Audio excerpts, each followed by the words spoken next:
Wellness by Designs, and I'm your host, Amy Skilton, and joining us today is Jacinta Barbagallo.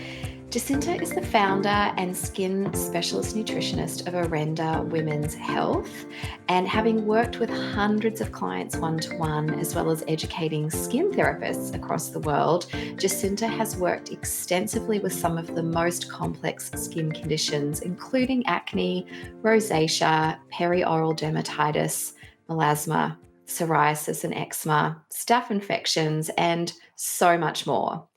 Previously working in the realm of functional pathology interpretation, the basis of Jacinta's clinical practice is helping her clients find the answers to the cause of their skin condition and provide realistic long-term solutions to achieve and manage clear skin. And we're so honored to be chatting with Jacinta today about the naturopathic approach to treating acne from the inside out. So, Jacinta, welcome to the podcast. Thank you so much, Amy, for the introduction. I'm very excited to get into everything today, and I know that you love skin too. It'll be a great conversation. I'm so excited to be speaking with you because skin is certainly a huge passion of mine as well. And for me personally, it was born out of having chronic acne as a much younger woman, which led me to studying to be an esthetician as well. But I'd love to hear your story. Like, how did you end up working in this space yourself? As you mentioned in my little bio, so I used to previously work for a company that was a supplement company and also functional testing. So I was really working in the space of education for quite a period of time. And with that involved me training a lot of different skin therapists around the benefits of essential fatty acids and how it can support their clients to be able to meet the topicals halfway and to really work on the internal drivers of most of the time, acne. And it really helped me to find my niche of an area that I wanted to really delve into in clinic, because I could just see that they could really only get to the skin so far with the type of treatments that they did. And their clients really required that internal support. And they just weren't feeling supported by finding a long-term solution with being given prescriptions of the pill or doxycycline or Accutane, and they really wanted to find a long-term approach. And essentially from there, the whole of Arenda started because I was educating so many skin therapists about how they can support their clients, but they did just need somewhere to go to have someone else to really delve into all the internals with them. And I think that's one of the challenging things, because one of the blessings of, a skin issue, if I can call it this, is it's an organ that we can actually topically apply things to, which means we can support our skin in additional ways that we perhaps can't do topically to our liver, for example. But I do find, in the general public, most people end up pursuing topical treatments over and over again, thinking the holy grail lies in a certain cream or a certain serum or a certain treatment, when, chronic skin conditions are a sign of chronic dysfunction internally. And so the naturopathic approach is always to find those root causes and to address them. That being said, towards the end of our conversation today, I do intend to talk to you about topical support, because it is one of those unique aspects of health where we can use a combination approach and enhance each of those things as well. But looking into the internal causes, I know that taking a long-term approach is certainly what you're very passionate about. And when I say long-term approach, I also don't want people to hear it takes a long time to fix. Certainly that can be true for certain patients. But what I mean by that is the approach that Jacinta crafts is one that sets people up for good skin for life, meaning it's not like a symptomatic fix or a quick cleanup with antibiotics or, something that temporarily shifts the state of the skin only for it to return to its default because the underlying drivers weren't actually addressed. And I think, again, allopathically speaking, for convenience, things get pigeonholed, and therefore if it looks like this, you give this particular medication. But when it comes to, functional and root cause medicine, you might have 10 acne clients and each one of them has a different prescription, lifestyle, nutrition, and, supplement wise. And so I'd love to hear from you your reflections on why there isn't a blanket treatment for acne and why, different patients can present so differently. Absolutely. Well, I think with that, it's probably good to delve into what we define as acne and the causes of acne, because it's really the causes of acne. And once we truly understand that, we then know why there's no blanket treatment and why it's so different for every individual. So the way that we essentially define acne, it's an infection of the pilosebaceous unit, and it's driven by an excess proliferation of C. acnes bacteria. And essentially that's because there's a blockage in oxygen into the hair follicle, which then creates the environment for the C. acnes bacteria to proliferate. So essentially, when we're looking at our individual acne clients, we need to look at the three main causes of what allows the blockage of the oxygen flow into the hair follicle. And each individual can then be different with the causes of what could be driving that pathophysiology to start off with. So one of the main causes, so I'll break it down into the three causes of what blocks the oxygen flow into the hair follicle. One of them is retention keratosis. And that's essentially where we get the thickening of the stratum corneum. And that's that outer layer of the skin. And that blocks the hair follicle, the oxygen flow into the hair follicle. And that can be driven by, from an internal perspective, dehydration of the skin, which includes things like lacking essential fatty acids. So if the skin and the stratum corneum doesn't have enough essential fatty acids, then it'll cause basically like a buildup of these skin cells on the top of the surface that stops the oxygen flow to come in to the hair follicle. But then we also think of other naturopathic reasons that would cause retention keratosis, like thyroid dysfunction, because an underactive thyroid would cause sluggish desquamation of the skin. So again, you get that dryness, the buildup of the stratum corneum, and again, we then get this blockage of oxygen flow into the hair follicle as well. For other people, can also be a vitamin A deficiency as well. And that's where even just in that one cause, you can see that it's so different person to person, because not everyone has a thyroid issue, but there might be some that have a thyroid issue and their symptom is they present with acne. And then we have another cause. Our second cause is either hypersebum secretion, so excess sebum production, or we have an increase in the sebum viscosity. Now, when we're thinking of hypersebum secretion, this is that classic kind of picture where everyone's like, acne is driven by excess androgens, because androgens are what cause excess sebum production, or they control the sebum production in the sebaceous gland. But the sebaceous glands also react to things like testosterone, DHEA, cortisol as well, and also histamine. So when we're thinking about the reason that our clients might be presenting with hypersebum secretion, it may not be testosterone and DHEA. It could also be cortisol, because they're stressed. And just because they're stressed doesn't mean that they've got excess testosterone and excess DHEA. And then we think about the sebum viscosity. And this is one that we do see in a lot of acne clients, which is where the sebum viscosity, it's quite thick and it's congested. And that's because they're lacking the essential fatty acids. And we can see that there's either that excess omega-6 in the diet or that lacking of omega-3.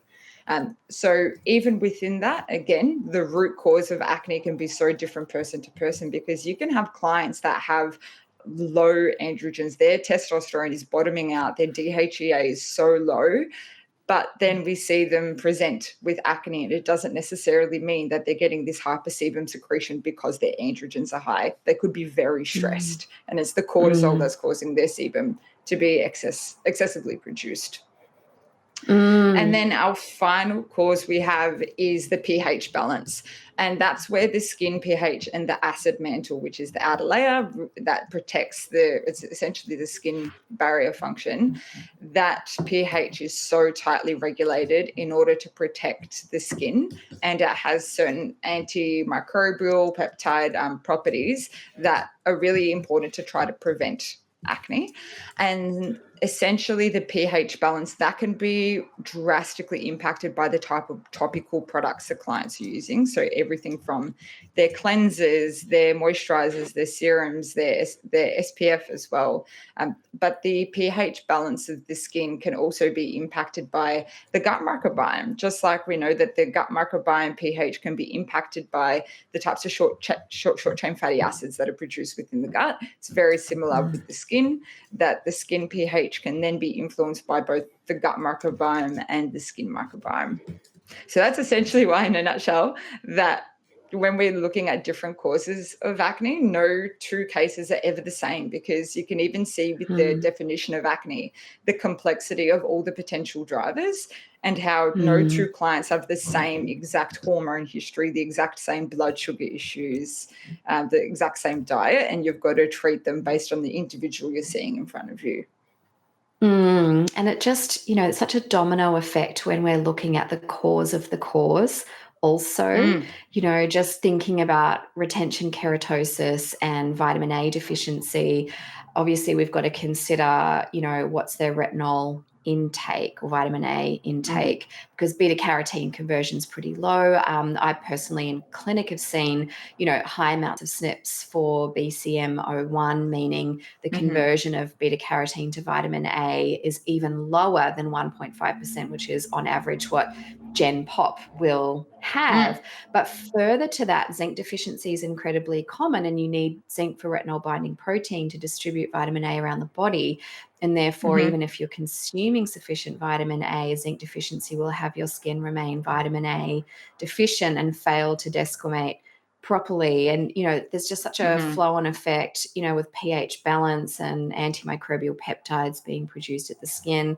A vitamin D deficiency alone will do that. And we know that more than half of Australians are vitamin D deficient at any time of the year. So That's exactly I right. think, and it's so important, and again, essential fatty acids, if anyone's listening to this who is maybe struggling with their skin and like, oh, but I take essential fatty acids, are you digesting and absorbing them properly? Are they in the right ratio? Are you taking omega-3 in plant form? Because alpha linoleic acid is not the same as EPA and DHA from fish oil, or even though they remain in the same family. So I certainly think, that's just even just scratching the surface ultimately of what's behind someone's skin presentation. But I think really serves to explain why there's not a cookie cutter approach that practitioners can take. And that's also why if someone is struggling with acne and they try something that worked for someone, it might not necessarily work for them because it's not working on the drivers that they actually have.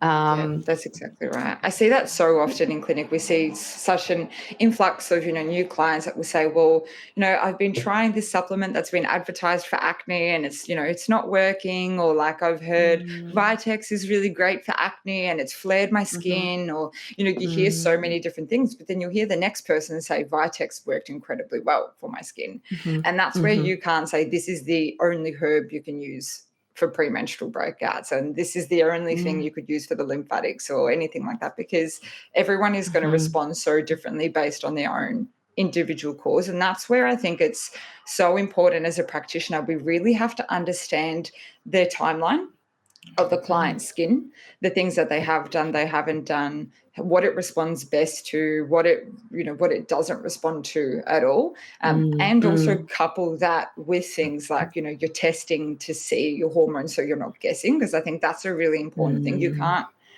guess a person's hormonal status unless you actually see what's going on with the bloods. Yes. Oh my gosh. So this is such a good segue into my next question for you, because when we're looking at those root causes, like so much of what we've already mentioned can be tested either directly or indirectly. Certainly there is a time and a place for hormone testing, assuming you're testing for the right thing at the right time of the cycle to be able to actually interpret those levels properly. But I also know from my own clinical experience and also our chat is that there's a lot you can also glean from basic pathology blood testing as well. So I'd love if you would take me through some of the general bloods you might run and what you're looking for when you do that. Exactly. So essentially, when it comes to looking at the bloods, the main thing that we want to try to do is rule in or out potential pathology like PCOS, for example, because we know a lot of individuals that have PCOS, they also have acne. And a lot of clients that will come to us, they're coming with a suspicion that they think they have PCOS because of how they're presenting. So when we're doing the bloods, we're really trying to find a specific hormonal profile that either rules in or rules out a diagnosis for PCOS, or we're trying to find a particular imbalance with the connection between the brain and the ovaries that can signal the areas that we need to optimize with their diet and the lifestyle and determine what types of herbal interventions that you need to use as well. But basically, we're always running a hormonal profile pretty much on every single one of our clients that come with acne, because we want to rule in or out that it's, their hormones that are impacting it. We generally always do day 2 or day 3 day 2 or day 3 testing, where we would be doing things like FSH, LH, estrogen, your prolactin, testosterone, DHEA, your SHBG. And then we're also looking in some cases that post-ovulation estrogen and progesterone ratio. And I genuinely do that in some of my clients that may also be presenting with a little bit more PMS, or maybe they've got a bit of an endo or adenomyosis kind of history as well as acne. So you can see what's going on post-ovulation. And the main things that we're trying to look out for in that day 2 or day 3 testing is first the ratio of the FSH and the LH, because that can give us an indication if there is some kind of other blood sugar dysregulation that's associated with PCOS. And if there's that imbalance there, if there's something that's there that's connected to the androgen profile as well. We then also like to take into consideration things like the SHBG, because the SHBG is a really great indicator if there is excess estrogen, but is actually so important when we're trying to potentially rule out cases or rule in where the client actually may be under eating, and maybe it's actually insufficient nutrient intake or dietary intake in general that's impacting their skin. So even in the hormonal profiles, we can see if a client isn't eating enough food and that if that's impacting their skin, because you can see a classic low estrogen, low testosterone, high SHBG kind of profile, or low LH, low FSH. And that kind of profile, you're treating that client so differently to, say, a classic PCOS kind of case. And that client it's the treatment plan's really supposed to be focused on really rebuilding their system and supporting their adrenals, supporting their reproductive system, giving them enough food in their diet, making sure they're eating enough, they're not skipping meals, they're not running off caffeine. And then also making sure they're coupling that with rest and they're not overtraining. And that's the beauty of the hormone test, because it can be so easy for clients to think, okay, well, I've got breakouts in my skin and my cycle's irregular, I must have PCOS, or I need to train more and I need to eat very low carbohydrate. But if that's not the right profile for that type of client, they're actually really negatively impacting their hormones in that regard. So we look for similar patterns, like basically trying to create a story with your hormones. That's what we're trying to do. So we can see, how does this match the type of diet or lifestyle you're currently living, and what do we need to then change to support that profile. The other things that we generally look at as well is, of course, beyond the hormones, we're always looking at nutritional status, like your iron, your B12, your folate, your vitamin D, because especially when we're thinking about iron, that's so important for building collagen, which we need for skin repair. So for those clients that have sluggish skin cell turnover, and that's the same as investigating their zinc as well. And just like we all know as naturopaths, when you find specific things in the bloods, it can lead you down other areas that you may not have thought of before. Like if you can see severe iron and B12 issues, you're thinking, is there maybe something going on in terms of absorption in the gut? Is there a digestive pathology that has been completely overlooked, that maybe they have undiagnosed celiac disease, which I can tell you I've seen so many times in clients that they've got an undiagnosed celiac disease, and that's the cause of their acne, and their hormones are actually fine. You can just see it in their nutritional profile and their digestive symptoms as well. And if someone's looking at their bloods while they're listening to this, going, what am I looking Yep. for? Like as far as like FSH, LH ratio, and like where do you like to see SHBG sitting to kind of say that's Yep. not an issue? Like what is your framework there? Yeah, it's really dependent because I often like to look at them all in relation to each other. Yeah, But of course. essentially, the thing is with FSH and LH, I generally, rather than saying like I specifically want to see it in this exact ratio, because sometimes it's really Mhm. difficult to get it that exact, I generally just don't like to see the LH sit higher than the Mhm. FSH. So as long as Yeah. it's sitting below the FSH, Mhm. even if you can see it's kind of sitting 1-to-1 with FSH, that's Yeah. not Yes. ideal. And we Mhm. generally like to see the FSH sit below the 7 to 8 mark on that day 2 or Mhm. day 3. Mhm. And with your estrogen, it's really depend on day 2 or day 3. Ideally, we like to see it between like 120 to 160.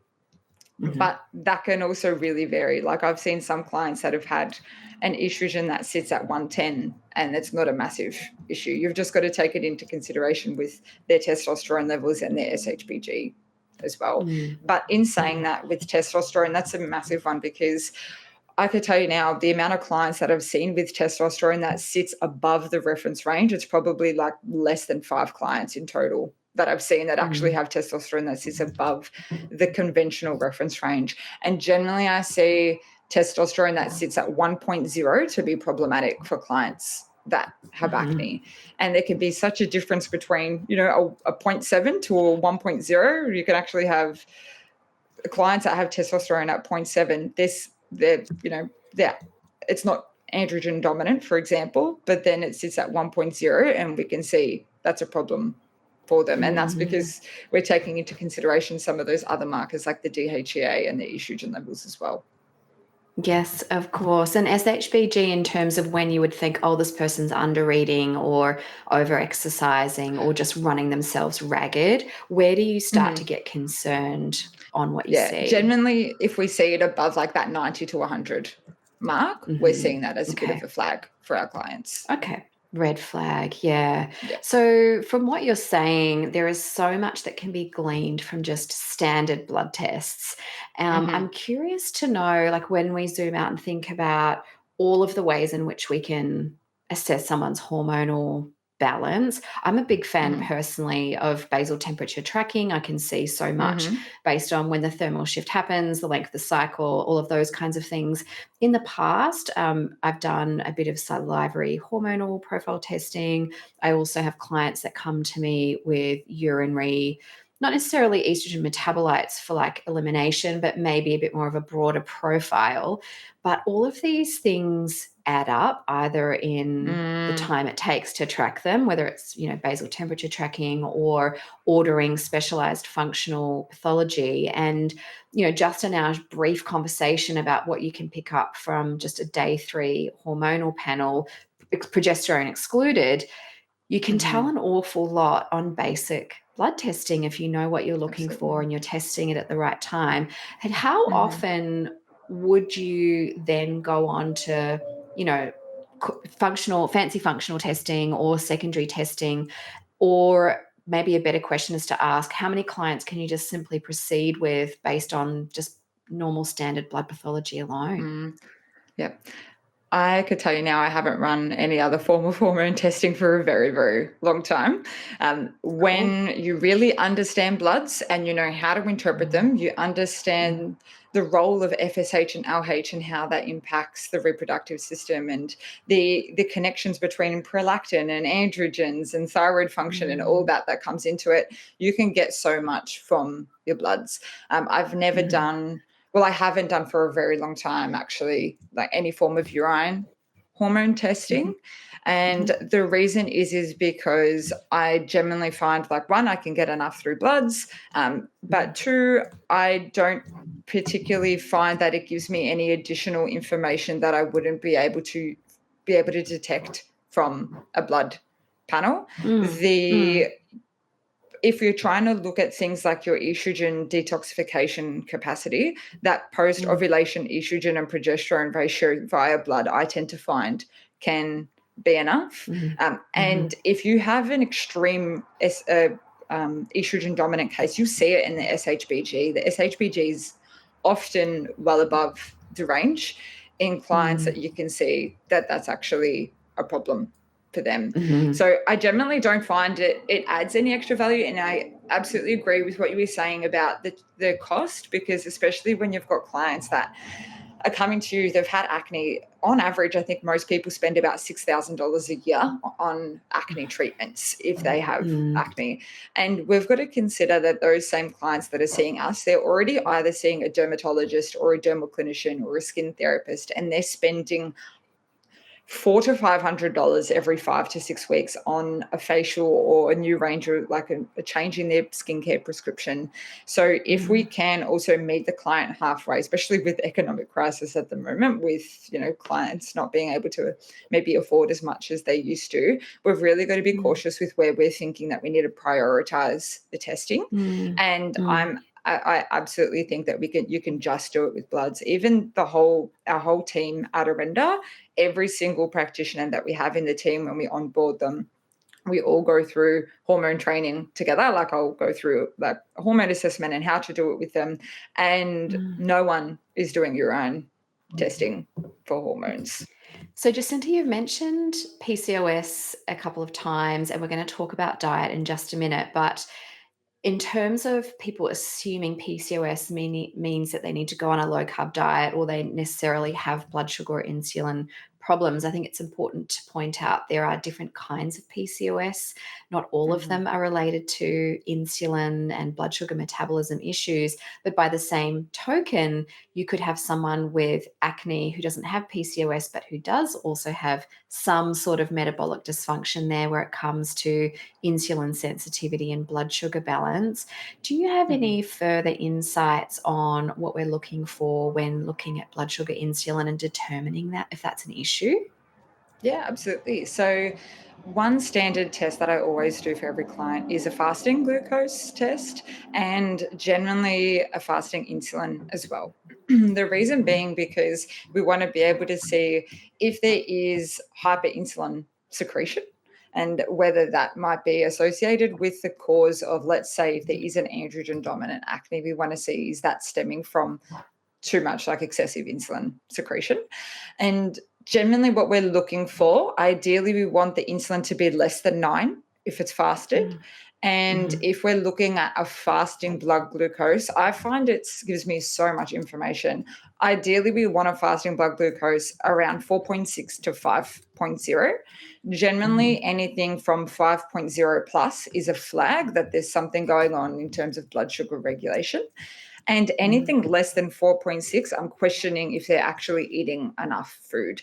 And that's where I'm also making sure that when I'm looking at a client's test results, you've got to be so specific. Look at the time that they got the test, because they could have got that test in the afternoon and they fasted all the way until 2:00, and then that's an inaccurate result. But also questioning, well, what time was the meal the night before and what kind of meal did you eat the night before? Because if it was a night that they've had more sugar, then that could be an inaccurate reading just based off the consumption of what they've eaten. Or if they didn't eat enough the night before, is their fasting glucose just low because of that? But that's where I find the insulin doesn't generally lie all that much. But the fasting glucose can give us plenty of information. And in some clients that have PCOS, or that I can see that they've just got metabolic dysfunction, I genuinely get them to track their blood sugar response. I often get them to do like the blood sugar, the finger prick test, where they can, do a fasting test in the morning, eat their breakfast, track their blood sugar 2 hours later, and continuously do that throughout the day, especially with those clients that I can see have a major blood sugar dysregulation issue, because I want to actually see what is their body doing when they eat oats, rather than just because the internet Mm, says you can't eat oats if you've got blood sugar issues. I want to see how your body actually handles oats when it's coupled with a protein and a fat. Or I want to see how mm, your body handles potatoes with dinner, but potatoes with dinner, then you go for a walk, and let's see how your body handles that. And I find that's mm, such an incredible clinical tool, because I'm not just giving my clients blanket treatments in terms of diet and lifestyle advice. You're actually being able mm, to tailor the advice according to the way that they live their life already. mm, And mm. the factors that we can see are impacting their blood sugar based on actual data.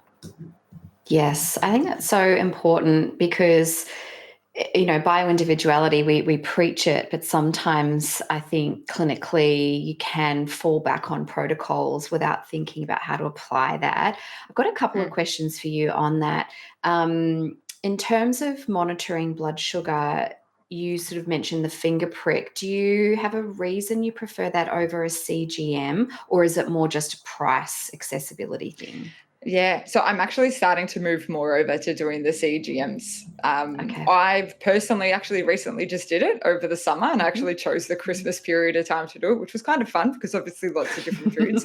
And the only reason I hadn't up until that point was because I just thought it would be a barrier for me to confidently explain to my clients, this is how we can use it, this is how we can interpret the data, if I hadn't had the experience myself doing Mm, it. mm, So now yeah. that I have, then I can easily guide my clients through it. Whereas I know Mm, I know the ins and outs of the finger prick test. So it was more just yes. being able to know that if a client had a question, I wasn't stuck with how to respond to it. I knew exactly how they Yeah. could, navigate. But Yeah. when I did the CGM recently, I actually I have the finger prick test at my parents' house, and I Mm, did the finger prick test at the exact same time that I've obviously had the CGM, so I could see the mm, accuracy, and it was mm. probably a point 0.1 or point 0.2 difference. So it's very close in terms of like Okay. the accuracy of the CGM. So I Mm. would absolutely still use the CGM with clients. Yeah. It's just that I Yeah, haven't great. done it just yet. Yeah, yeah, great. I mean, that makes perfect sense. You want to have that lived experience. So if you can troubleshoot with them, having actually done it yourself. And I Mm, think it's nice to hear that given you've done it for so often already, we're using another method that they dovetail really nicely in terms of data. One last mm, question on the blood sugar thing before we move on to diet. But you mentioned obviously low blood sugar potentially indicating undereating. What about low mhm. insulin? What's your read on that? Yeah, I generally see it as the same as well. I Mm, often see yeah. if clients have a low insulin reading, it's that there's no demand to have to increase insulin because there's low intake Mhm. of the Mhm. carbohydrates as well. So I Mm, kind of I mm. couple the both the same. The But I same. guess yeah, yeah, and you can also see in some other markers as well if the clients are under eating as well. Like in some Absolutely. cases, if you can see that there's low blood sugar, low insulin, but a high cholesterol profile, you're questioning, Mhm. well, what's going on here? Because we know that we can see high cholesterol even Mm. in individuals that have anorexia.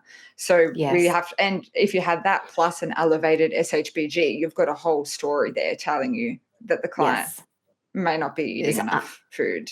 Yeah, yeah, brilliant. Well, speaking of food, I know, again, coming back to bioindividuality, that there might be some nuances for people as far as macronutrient, ratios, micronutrient profiles.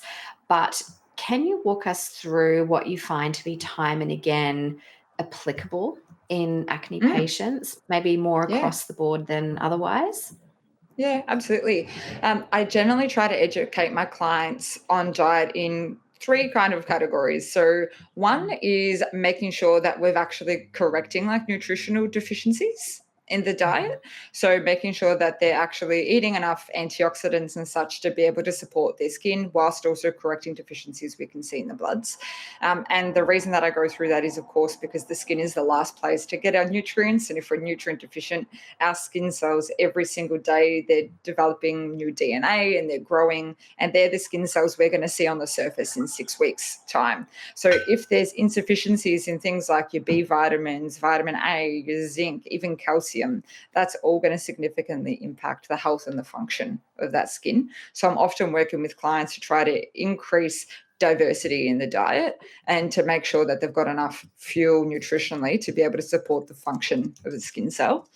The second aspect is, of course, optimizing blood sugar regulation. And I find that that's just crucial, even if it isn't an insulin resistance PCOS kind of case, because let's say, for example, it's a client that's got a very stress-driven acne. We all know naturopathically that a healthy, stable blood sugar helps to support the nervous system to feel calm and feel safe. And you're supporting the adrenals in that way as well. And with that, optimizing the blood sugar, that's where I have a very big emphasis on clients making sure they're having at least 30 grams of protein with every meal, particularly making sure breakfast is a priority as well. I know that there's a lot of individuals that will educate on making sure every meal and every snack is protein rich, which I understand because it's so important, because we need protein to synthesize new skin cells and so on.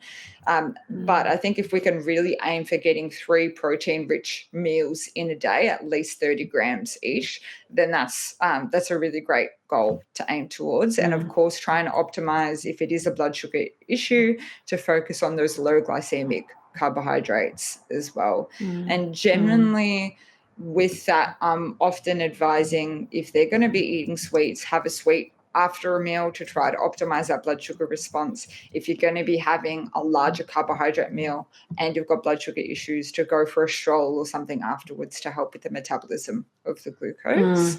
So from a blood sugar perspective, that's generally the factors of what we're looking at. And then finally, there's the whole inflammatory aspect of it. So trying to balance the omega-3 to the omega-6, which is where, of course, we're looking at increasing essential fatty acids, omega-3, so like your sardines, your mackerel, herring, anchovies, and so on. And then also looking at reducing omega-6, which is going to be from canola oil, sunflower oil. I know a lot of individuals then start to have a fear around food, and they're like, well, that means I can't eat nuts and I can't eat this, I can't eat that. But it's all just about the balance and the quality and the source that you're getting from as well. Yeah, I think that's important, because it can feel a bit overwhelming looking at it all, which is why you put together the Clear Skin Blueprint Masterclass, which I just want to quickly mention. It's something that Jacinta created for clients. It's a 90-minute masterclass, I think it was, and really just summarizes all of those key principles and provides that information to clients outside of the one-to-one setting. And you can actually access that straight off Jacinta's website, which we have in the show notes. And although it is for clients, if you are a practitioner who is looking to learn more in this space, Jacinta welcomes you signing up for that too, to learn a bit more. But the other, I guess, important thing to share here is there is going to be practitioner training later in the year from Jacinta on acne specifically. So if you do want to sign up to be notified about that, the link in our show notes to sign up to her newsletter will give you access to that. And the only other thing I just want to share from my own clinical experience is circadian eating as well, which is like just a whole other layer of blood sugar balance. But our insulin sensitivity is also dictated to by light and dark environments, and eating one particular meal under blue light and the same meal outside in sunlight has quite different and profound effects on blood sugar as well. And that's probably really like a phase 2 thing, like getting those core elements right is always the place to start. But I think because so many of us work indoors and we spend 95% of our time indoors, I'm noticing that some of that uncoupling of blood sugar and insulin sensitivity is partly a result of non-native EMF and blue light exposure too. So if anyone's listening to this and they're like, tick, tick, tick, tick, tick, I've done everything you've just mentioned, then I would be starting to go a bit deeper and looking at your circadian biology, timing of eating, that kind of thing. As well. But once you get those core basics right, that's when we can look at how do we support those really important like dietary elements with the judicious use of supplements. And my gosh, we're so lucky to have so much to choose from. And I know at Arenda Health, you've got your own compounding dispensary, which means you're in a wonderful position to actually customize formulas for clients on site, which I just think is Mhm. so brilliant. And I'd love it if you would take me through maybe some of your favorite ingredients and like where you see those applied. And a few that I would love to hear you riff on are, myo-inositol, Mhm. PHGG, where you might use broccoli sprout or glycine or calcium D-glucarate. What are your Yeah, for favorite sure. children, Absolutely. Jacinta? Yeah. So we I guess a lot of the clients of what we see, if they're presenting with more of like a hormonal kind of acne, a classic formula of what we would put together would be kind of similar ingredients, like you said, inositol. We would use broccoli sprouts. We'd use calcium diglucarate. We'd also add in some zinc. We'd also add in some DIM, and that's essentially because we're trying to work on all those specific areas of optimizing insulin receptor sensitivity with the with the inositol that really helps to get that glucose into the cell. And then we're working on things like supporting those phase 2 detoxification pathways and sulfation specifically when we're looking at things like the broccoli sprout extract. And that is really helpful when we're looking at things like an estrogen dominance or even a testosterone excess issue.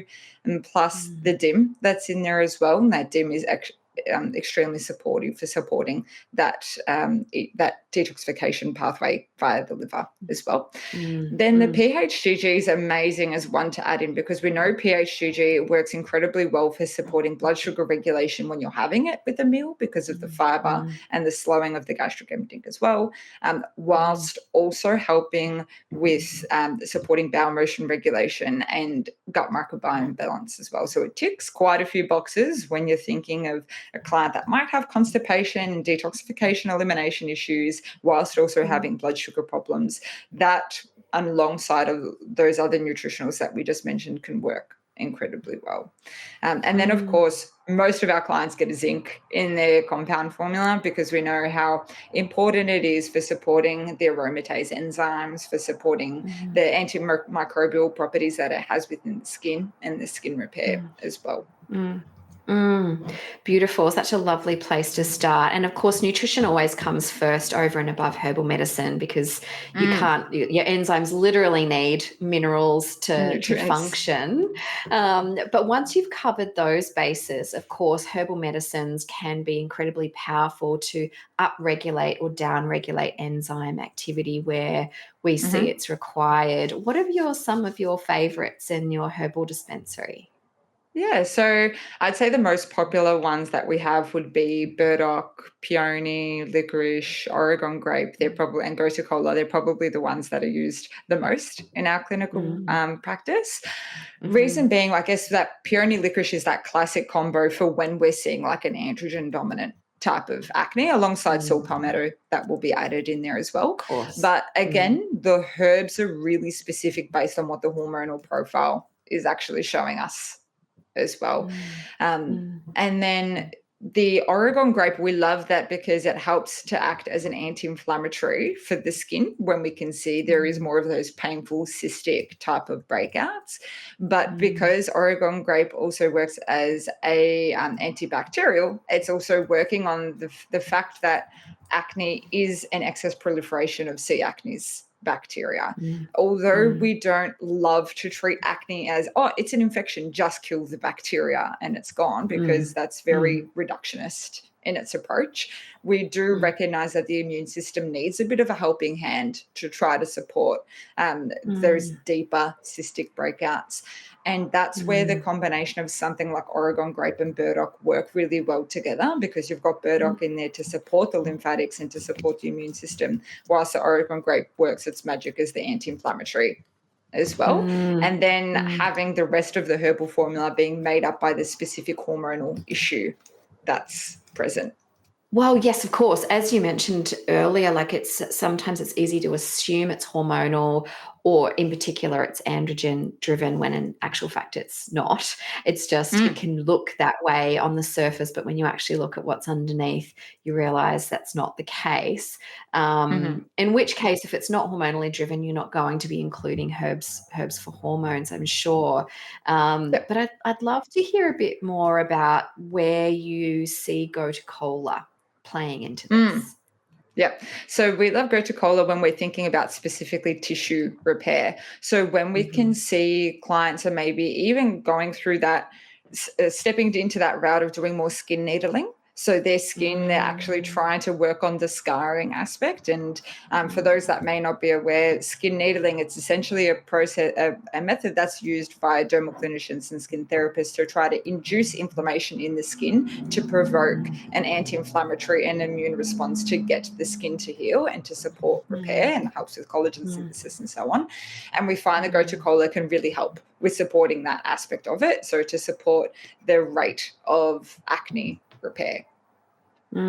Yes, that makes perfect sense. So from a prescription point of view, it sounds like, and I'm generalizing greatly here, but clients will almost always get zinc, maybe inositol, something for liver detox, maybe PHGG for elimination and microbiome support, and then Mm-hmm. a custom herbal blend which is going to address those drivers. So if it's hormonal, we'll see hormonal regulating herbs, but we've got Mm-hmm. so many other tools in the toolkit. And of course, I think probably every client will get essential fatty acids to try and correct Oh, that. without a doubt. Yeah. Yeah. Yeah. Without Through a omega doubt, 3 especially, 6. absolutely, because you could be working on trying to reduce the hypersebum secretion with hormone regulation, or working on the stress response, or whatever that might be. But if the Mm, sebum viscosity isn't addressed, then the oil that's mm, they're still going to be produced, it could be produced within a normal rate, but it's still thick mm, and it's still going to cause mhm, congestion in the skin. mhm, And I think mhm, that's where it's even important for us to recognize that, a blackhead is essentially a pimple in the making. It just hasn't become mhm, severe enough to actually cause a breakout. And that's mm, where, if we're still seeing that clients are saying there's a lot of congestion in my skin, then we can mhm. see that that really requires the essential fatty acids to step in. Yes. Yeah. I think a lot of people are shocked to learn that oily skin is usually dehydrated, and the oil can sometimes be a bit of a compensatory mechanism in some ways Mm, to try and prevent that water loss, but actually allowing the right essential fatty acids to provide a healthy hydrocolipid film will then help regulate the sebum. And it's kind of hilarious really that it's oils that's regulating oil, but yeah, that's right. Yep. yeah, it is what it is. I am going to ask you about lifestyle in a moment because of course Mm, taking a holistic approach, that's always really important, but you did just mention that go to cola is one of those ones that you think, oh, let's support tissue healing if they're, say, mhm, doing skin needling, or maybe they're having sclerosing agents utilized in maybe deep pock marks, or more heavy sort of scarring situations. And one of the mhm, things that I really love about your practice and your approach is how intimately you work with dermal therapists. And I wanted to mhm. just touch on this for a moment because there's a couple of key elements that I want to just pop in this conversation before we end it to, you know, I guess bring this into an awareness for practitioners who are working in the skin space about just how powerful it can be to work collaboratively and what that looks like and why you would want to do that, because it is that, again, as I said at the start of our chat, the blessing of the skin disorders is that you can apply things topically and you can do things topically that are really powerful also. So will you Mhm, talk me through like how you began collaborating with skin therapists and dermal clinicians, mhm, and number one, what you look for in terms mhm, of the way they approach skin, because of course there are different avenues you can go down and that break down the skin barrier versus preserve and protect it.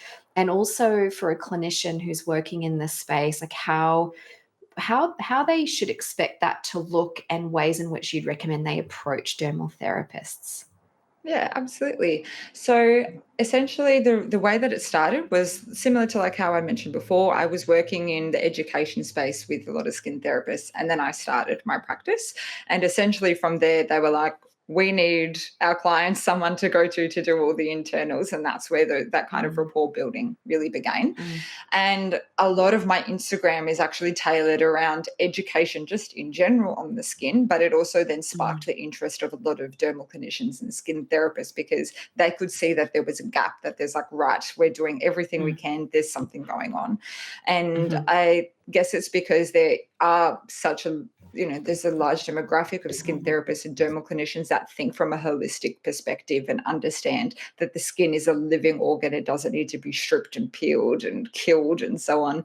And that treatment needs to be focused on identifying the internal drivers. So a lot of our practice, we have a really strong standpoint, and it's something that I continuously always speak about with Arenda, is that we do not touch the topicals.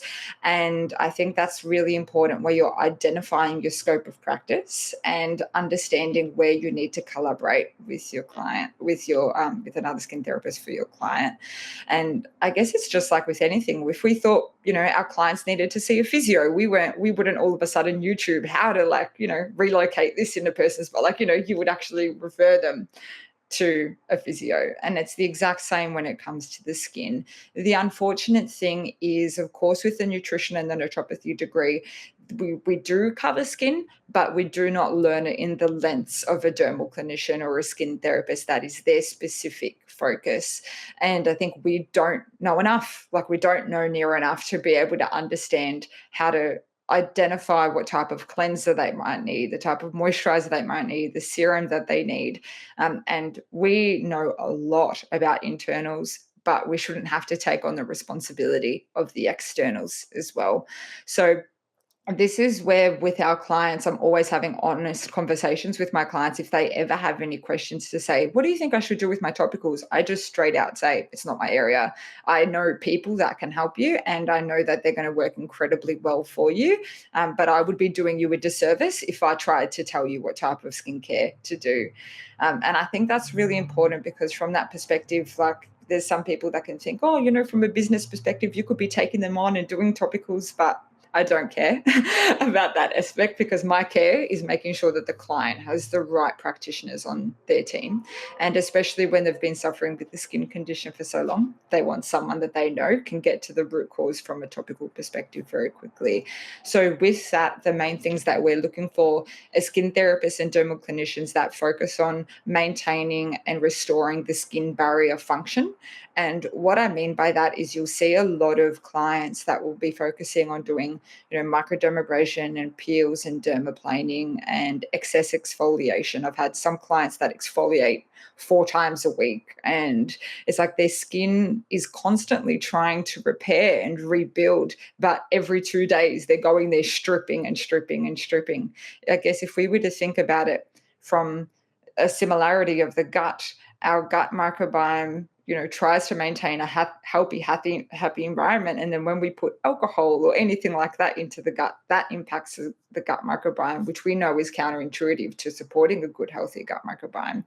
And it's the same with the skin. Skin conditions start because there's a skin microbiome imbalance, and that there's something wrong with the skin barrier function. So anything topically that's touching the skin can impact that homeostasis of a good, healthy skin microbiota. So the treatments of what we try to focus on skin therapists that have a very holistic approach in their way that they're treating, and possibly also making sure that the skin therapist is on board of knowing that the internals have a role, but it's also not an overnight thing as well. Yes, I have a really important question to ask you around expectation management, which I'm going to just save for just a moment, because I want to just lastly touch on lifestyle for a moment. And that is, obviously a holistic approach does require us to assess where people might be living in a way or have developed habits that are counterproductive to skin health, either directly or indirectly. And so I'd love to hear about what you see come up time and again for acne patients as well, and what kind of lifestyle recommendations you often find yourself giving in that case. Yeah. I think we can see people that sit on completely different ends of the scale. Sometimes we can see the individuals that they get up, they go to work, they come home, they go to bed. And there's nothing in between in terms of exercise or sunlight, and the sleep quality is not great, and they're not feeling happy with their kind of environment in that way and their schedule of how they're running. And then on the opposite end of the scale, you see the people that are waking up at 3 a.m. to fit in the gym, their steps, their breakfast, their morning routine that's supposed to counteract all their stress, and then work and come home, and then just the excess, the type of case that you can see of a client where they're excessively running that go, go, go type of energy. And our ideal goal of our lifestyle change is, for that individual that's presenting with that go, go, go, is how can we change your schedule to help you to actually slow things down so your skin actually has time to repair, so your hormones can balance a little bit better, and so we can actually get the body to feel a bit safe. And then in the other end of the scale, when we have the client that might just get up, go to work, no sunlight, no exercise, maybe not eating home cooked meals, how can we shift their lifestyle to kind of be that midway in between, and they can incorporate more exercise to support their lymphatics? Because the poison with anything is in the dose, right? Like, exercise is great, but you do too much and it's a problem. You don't do enough and that's a problem. It's the same with being able to, be too social. You're too social. That's, can be a problem for some. And then not having enough social life is a problem as well. So I think when it comes to lifestyle, it's about finding out where your client sits on that scale, and then being able to find a healthy dose of the lifestyle things that are really important for them. And of course, sleep is an essential one, making sure that they're getting really good quality sleep. So whatever lifestyle that is that they live, that they're having enough time to wind down, get good quality sleep, wake up not feeling excessively stressed, or that they're anxious as soon as they wake up, because that's the sleep quality is obviously so important for getting their hormones balanced. And that's where a lot of repair happens. Like, melatonin is one of the body's most natural antioxidants. It's so powerful. And if you're not sleeping enough, then that can have such an impact on the skin as well. So our lifestyle factors is definitely trying to find that healthy balance with good exercise routine, good sleep, and of course good methods of stress reduction and management as well. Yes, it's so lovely to just capture all of those different elements that come into a holistic strategy. And you mentioned, giving yourself enough time to allow your hormones to rebalance. And I think this is probably a lovely place to wrap up our conversation. And that is, we live in a day and an age of instant gratification. And, sometimes, certainly pharmaceutically or allopathically, we can produce a swift result, albeit, maybe temporary, if the underlying causes haven't been addressed.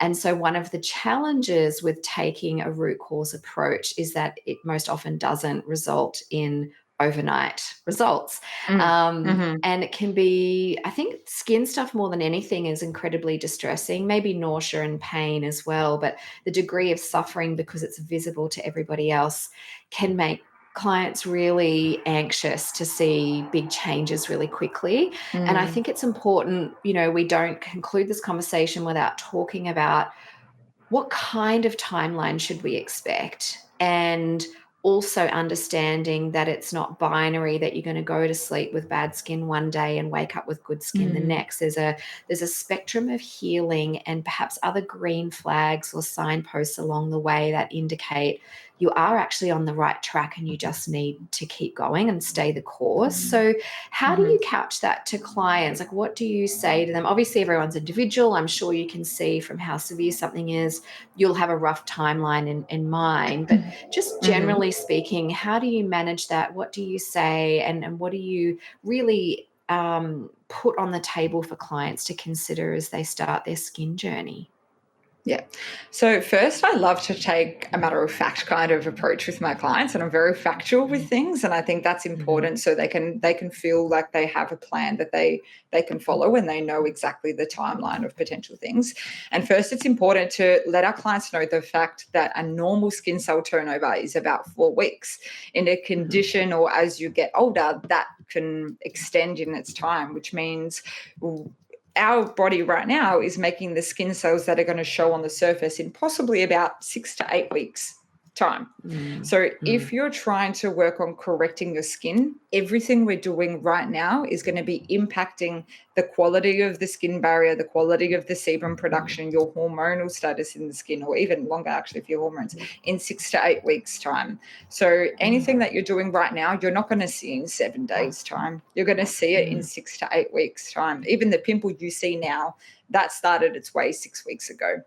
And that's mm, where it's important, even when clients are going through flares, it can be maybe immediately they drank a lot of alcohol last night and their skin's dehydrated and it's more inflamed.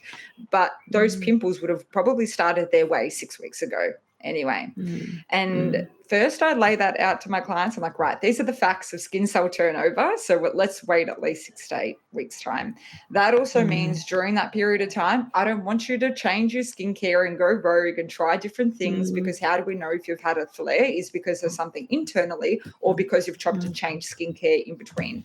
And again, mm, that brings me back down to expectations of clients, knowing you need to see a skin therapist that's guiding you through everything, because they probably won't change your skincare all that drastically in a 6 week period of time as well. mm, So mm, first, I'm discussing with them the skin cell turnover.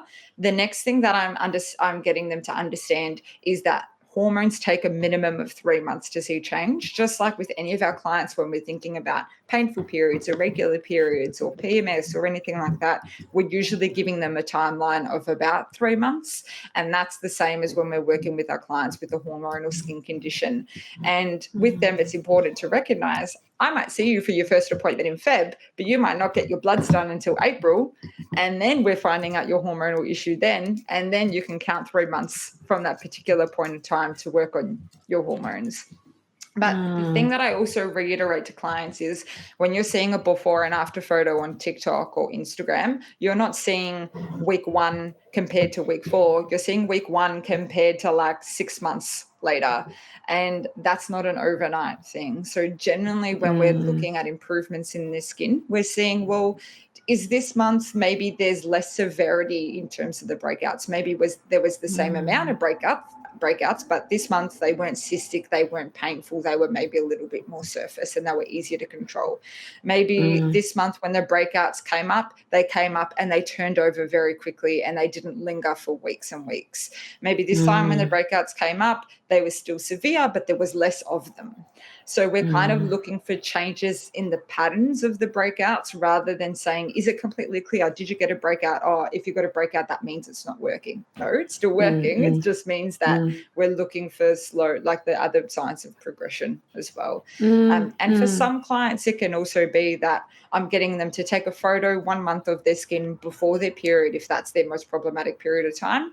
And the next mm, month, or maybe the following month, they're comparing that photo to the same period of time. Because if you're mm, comparing your like post-period ovulation skin to your pre-period skin, it's going mhm, to be a very different type of pattern if your breakouts are premenstrual as well. So mm, I think mm. having a form of measurement for your client is also really important, whilst also setting the expectation that we're looking for signs that the skin is healing rather than is there a Mm. complete resolution overnight.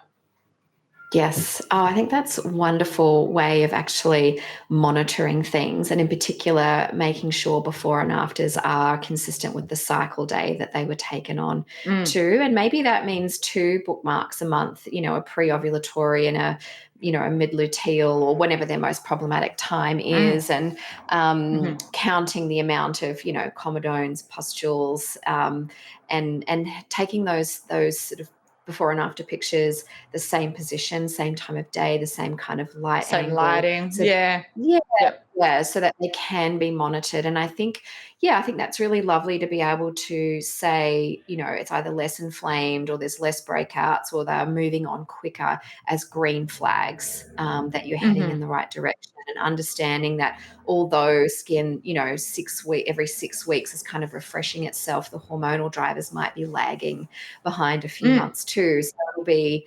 incremental improvements as opposed to you wake up one day looking, with your dream skin. Although, wouldn't that be nice? Yeah. Yeah, I know. It would be a dream. It would be But, a dream. I think that's where it is important to have those photos, and also in saying that, making sure you're then not becoming obsessive with that. I know that I've had, Sure. some clients where their skin, it's their whole life, like it's what they think about all day, every day, and what am I going to Mm, do to mm, fix this? And I've had mm, some clients that on their own accord will decide to take a photo every single day, which I advise against, because then you're putting this mm, energy every day that it's like there's something wrong, there's something wrong, there's something wrong, or you're mm, picking apart mhm, your skin. mm, So mm, of course take the photos, but don't take them every day, and maybe mm. spacing them out, like you said, in the same conditions and certain days of the month. Oh my gosh, Jacinta, you're just such a wealth of knowledge, and really your expertise and experience in this area just really shines through. And I just thank you so much for your time today. It's been My such a joy pleasure. chatting with Thank you. you. Yeah, thank you. I know we could talk for ages all about skin, but I appreciate you having me on today. Yeah, thank you. Well, for those of you who enjoyed Jacinta's naturopathic approach to acne, the links and resources we mentioned are in the show notes of this episode. And yeah, thanks again, Jacinta, for your expertise. And thank you for joining us today. Remember, you can find all the show notes and other podcasts on the Australian Designs for Health website. I'm Amy Skilton, and this is Wellness by Designs.